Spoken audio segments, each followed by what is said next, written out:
Everyday habits that are actually signs of high intelligence by Sketch Scholar. Let's find out if I'm low key smart. I'm gonna like their video, like my video, support your boy. Let's get into it. Number 1. Fluent at swearing. Have you ever had a Hmm? colleague who, while others are struggling to find the right words in a conversation, he is painting masterpieces with profanity? Their curse words aren't random outbursts. They're carefully deployed linguistic tools that demonstrate This shit gotta be a joke off rip, cause what? impressive verbal fluency and emotional intelligence. Dr. Timothy Jay's research at Massachusetts College of Liberal Arts found that people with larger vocabularies, including taboo words, demonstrate superior verbal fluency overall. I mean, hey, I do curse pretty often. Your brain that knows exactly when to drop an F bomb for maximum impact is the same brain that chooses precise words in professional settings. You know what? I thought he was joking, but he might be on to something with that. I ain't gonna. Now I'm thinking about that shit. That actually is true. Cause whatever I do curse, it is kind of intentional. You feel me? But if I get in a professional setting, I definitely do know how to change my vocabulary. You feel me? But it's like when talking to everyday like regular people and stuff like that, bro. I'm a curse my ass off. You feel me? And I'm not gonna really try to get too extended in my vocabulary because I feel like there's no need for that shit when just talking to regular ass people. You feel me? Fuck, I'm trying to act professional for when I'm in the hood. Not saying I be in the hood, but that's like an example. Like, why am I trying to be a fucking highly scholar when I'm in the hood? When where niggas wouldn't even be able to understand this high scholar. You know what I'm trying to say? I'm not saying that niggas in the hood are dumb, but you get the point I'm trying to make. You feel me? It's comprehensive linguistic mastery. Swearing effectively requires sophisticated understanding of context, an audience, timing, and social dynamics. You know the difference between swearing at someone and swearing around someone. You understand that damn hits differently than F word, and you deploy each with strategic precision. Interestingly, research shows that swearing can actually enhance pain tolerance and emotional regulation. Your brain uses strong language as a release valve, a way to process intense emotions and maintain psychological balance. It's not loss of control, it's emotional intelligence in action. Creative swearing also demonstrates cognitive flexibility, your brain combining taboo words in novel ways, creating emphasis through linguistic rule breaking. When you invent a perfectly timed, creatively constructed curse, you're essentially doing improvisational poetry with society's most emotionally charged words. Number 2. Rapid keyboard shortcuts adoption. You sit down at someone else's computer. Within seconds, you've crossed. No, that first one, bro.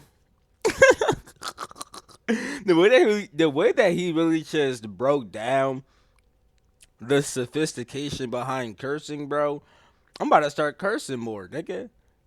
Actually, nah, I gotta be proper with when I drop the F bomb. I can't just drop F bombs for no. I gotta be intentional. It can't be for no reason. Right. I forgot about that. I'll be right back though. Hold up. Alright, I'm back. through files and open. You sit down at someone else's computer. Within seconds, you've crossed through files and opened multiple tabs. What could take your friend to click through menus like they're solving a puzzle? You just glided through in seconds. This is not being a computer geek. It's your brain revealing its pattern recognition superpowers. Cognitive scientists call it a procedural learning acceleration. Your brain's ability to spot shortcuts and automate complex sequences. Your brain doesn't just learn shortcuts, it actively hunts for them. You see a long process, and your mind immediately starts running optimization algorithms. You're always looking for shortcuts, even to save you 2 tab clicks. But here's the thing, it's not just about computers. People who master shortcuts in one domain start seeing them everywhere. They find the fastest route through grocery stores, the most efficient way to pack a suitcase, the quickest method to solve problems that stump everyone else. A study at Carnegie Mellon found that people who rapidly adopt keyboard shortcuts show enhanced cognitive chunking, the Hmm. ability to group complex actions into single mental units. Your brain sees the 4-click process to delete a file and it goes, there's got to be a better way, then finds it, learns it, and never forgets it. Your brain is constantly scanning for inefficiencies and patterns, and your fingers become an extension of optimized thinking as your intelligent brain streamlines reality. Number 3. Preference of fiction across genres. You know, I think that second one is something that I kind of relate to in the sense of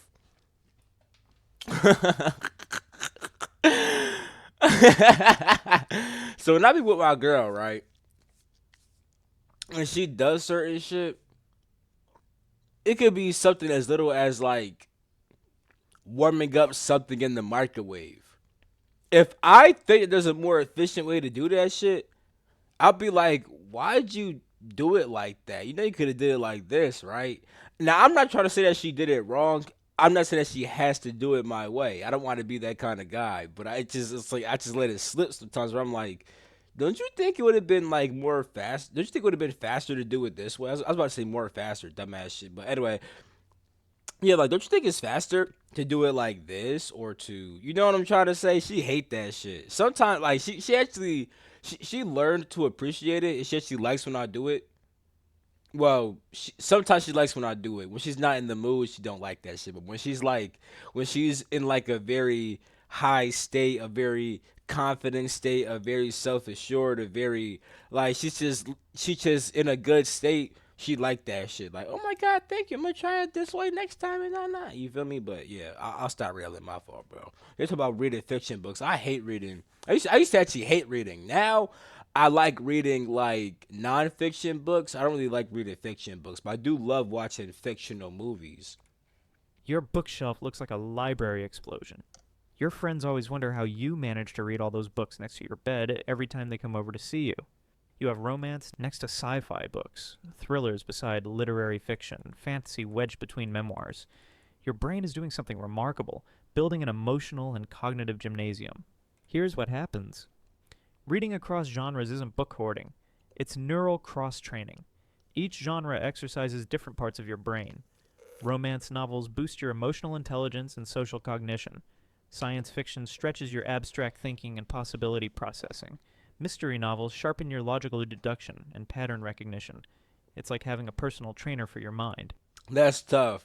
I feel like I definitely do this shit with movies.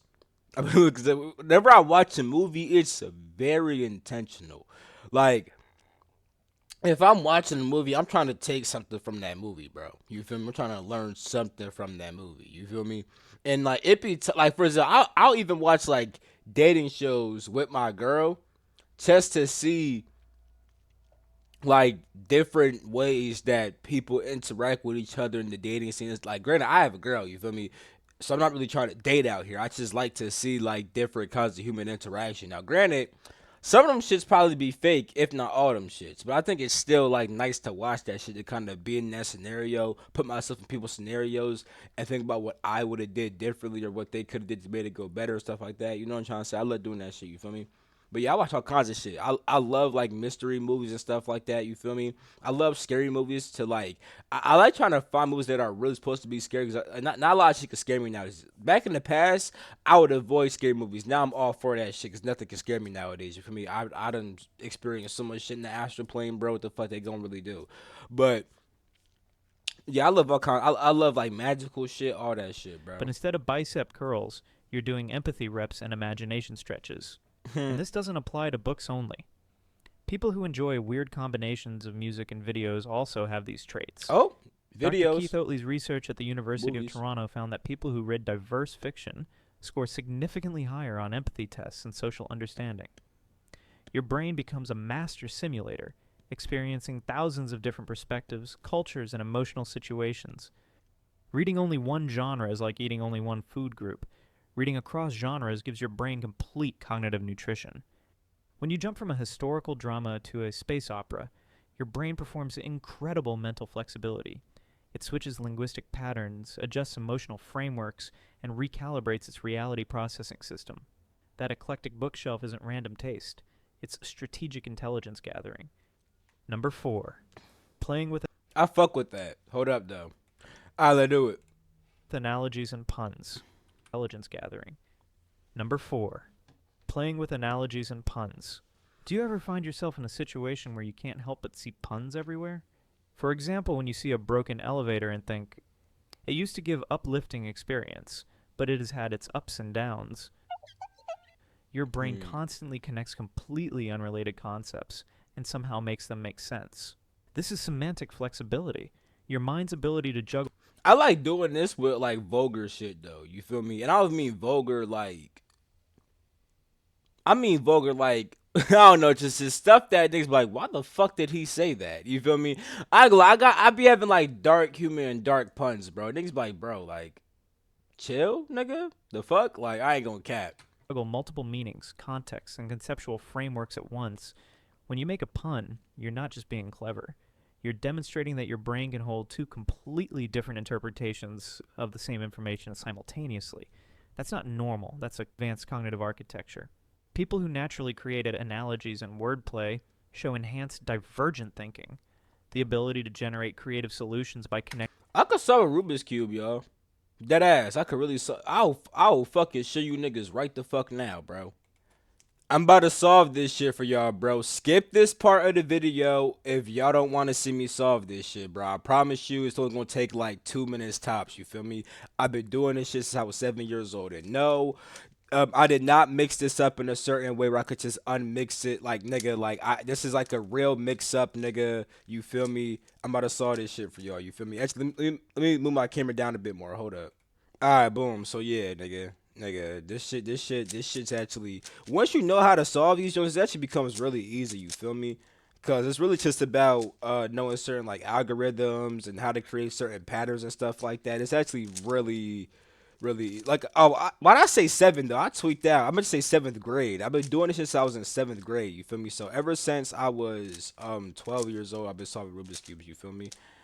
Yeah, this shit, it took me about, I say, to know everything that I know right now probably took about like 3 to 5 months. You feel me? It didn't take me too long to solve this joint. You feel me? Now one thing I'm not gonna lie, I can only solve like 2x2s and 3x3s. All that 4x4 and 5x5 shit, I'm good off that. You feel me? I'm almost done with this cube right now. You feel me? I'm not gonna cap. I only got a couple more steps to do.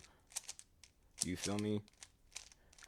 I'm gonna do it with my eyes closed at some point too. You feel me? Let's do the. All right, boom. Eyes closed now, right? This is the last step. You feel me? So look, this is what it look like right now. Last step, right? Boom.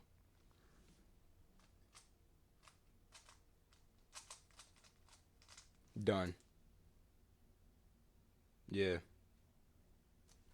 I really do this shit, nigga. All right, bet. The ability to generate creative solutions by connecting distant ideas. When you say, that meeting was like a slow motion car crash, your brain instantaneously maps the emotional experience of tedious frustration onto the visual concept of inevitable disaster. Dr. John Kunios at Drexel University discovered that people who enjoy wordplay show increased activity in brain regions associated with insight and creative problem solving. Your pun-making brain is constantly practicing the mental flexibility needed for innovation and breakthrough thinking. This isn't just being silly or showing off. Your brain that finds humor in language patterns is the same brain that finds creative solutions to complex problems. You're essentially doing mental calisthenics every time you make a pun, keeping your cognitive connections flexible and your pattern recognition skills sharp. Number 5. Preference for solitude.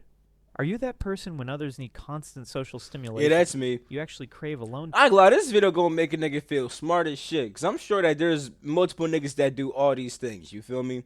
time. Immediately after class or group discussion, everyone else is out networking, socializing, but you're at home, reading or thinking about the next class. Your friends don't get it. They think you're antisocial, shy, maybe even broken. But you're not avoiding people because you don't like them. You're avoiding them because you understand them. Psychologist Hans Eysenck discovered that highly intelligent people often show. Like, that's actually true though, for me at least, right? Like, because I know how certain people are, I don't want to be around them. You feel me? Because I know how you are. You feel me? Like, I know what the vibe's gonna be like. More introverted tendencies, not because they dislike people, but because their brains process information. Facts, and it's not that I dislike you. I just know that we don't vibe. You feel me? Like, we don't vibe. Like, you know what I'm saying? And it's I really understood this too as I grew up, because as I grew up and I understood myself more, I could easily understand other people more. You feel me? And when I did that, I realized that when I would hang out with certain people, the things that we're connecting on or relating to together and stuff like that will be based upon truly nothing, you know, to the point where I just realized that the things that I truly like to do, the things I'm really interested in, is not gonna really vibe with this person because I know what they like to do and how they like to be. You feel what I'm trying to say? And niggas gonna be on my same type of time, so you know what I'm saying? I still hang out with people, but I hang out with people who be on my same type of time. You feel me? Facts.